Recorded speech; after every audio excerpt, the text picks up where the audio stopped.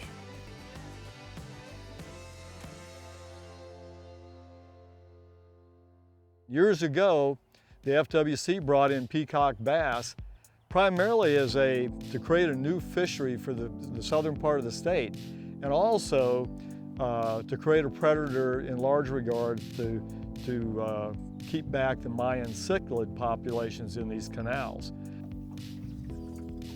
Go. Stop. I got him. Sweet, baby. That's a smaller one. The bigger one's probably going to stay right there. Let me go ahead and get us out here away from them.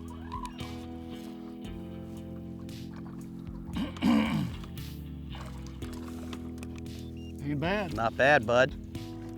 Not a bad one, dude. Nice peacock. That's one of the prettiest fish we caught so far, I'd say. As far as just colors and gorgeous. Orange. They got a little viscous going on them too. That is beautiful. Awesome fish, huh? It's gorgeous. Absolutely gorgeous. Let's get this one like back. An artist painted him. Get that one back in the drink there. Get him in there, buddy. The Gypsy Angler with Ray Van Horn is brought to you by Bob's Machine Shop. Go fast, go shallow, go efficient. Power Pole, shallow water anchor.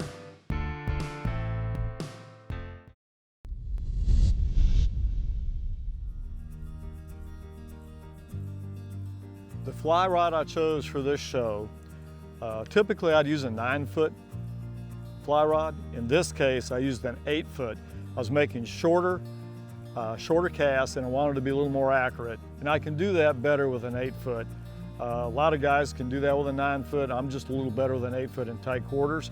So an 8-foot, 7-weight, moderate fast blank, moderate fast action.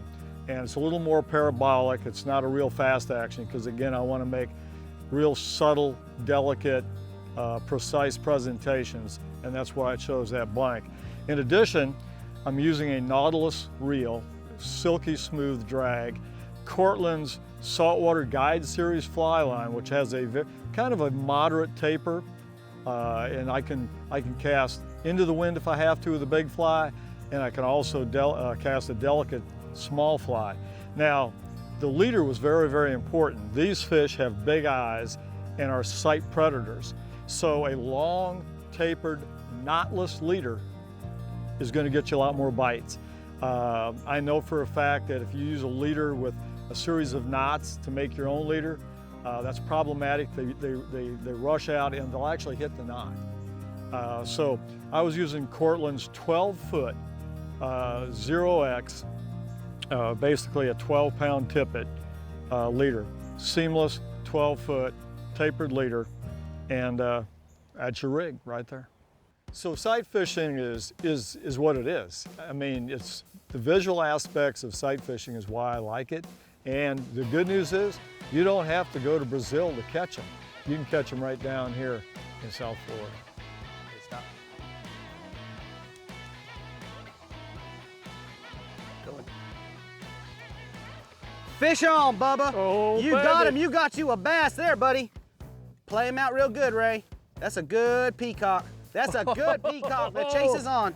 Let me get him out here in the middle, man. You got him. He's headed to the house. Hey, bub. Just got to be patient, man. You got him.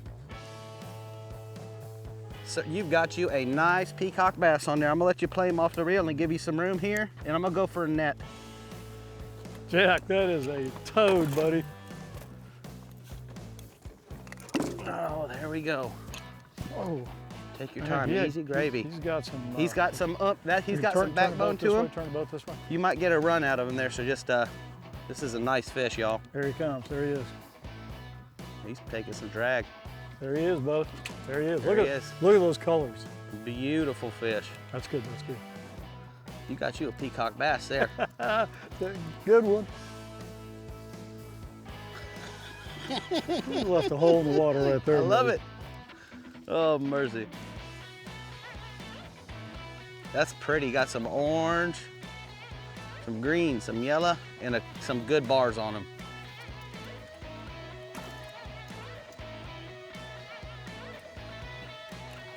Yeah. That's how it's done there, sir. Come on, Bubba. How about that, buddy? Then did it there.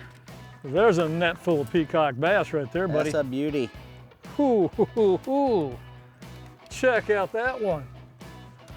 Sir, Man. congratulations. That's my biggest peacock on fly. Right, that's a nice fish. Thank you. That is a nice fish there. Thank you very much. That's the biggest peacock I've ever caught on fly. That, sir, is what we came here to do. Lord, look at that beautiful thing. If you can't get excited about all sight fishing, stealth, I mean. That's that a is nice gorgeous, fish, Ray. gorgeous Beautiful. Fish. Just beautiful. That's All good. right, buddy. 3-4 pound fish. Nice. We're gonna watch him swim off. Slide him in the Beautiful, man. That's what we come here to do. Epic. pool. That is awesome. There she goes. Yeah. Well, happy to leave, buddy. Congratulations. That was That's sweet. an awesome peacock there, Bubba. That was a good one. Awesome. Now, Jack Shealy's got a really cool operation. Skunk ape headquarters. Google skunk ape headquarters. Now a skunk ape in mythology down here is kind of like the Bigfoot up in the Northwest. He's the swamp version of Bigfoot. It's like a wildlife refuge. He's got a python, there's alligators there. Did I mention snakes? Python would be a snake, but snakes, birds. It's like a zoo, and then you get to camp there, and then you get to go hang out in the glades with this guy. Trust me, put it on your list. It's going to be a blast.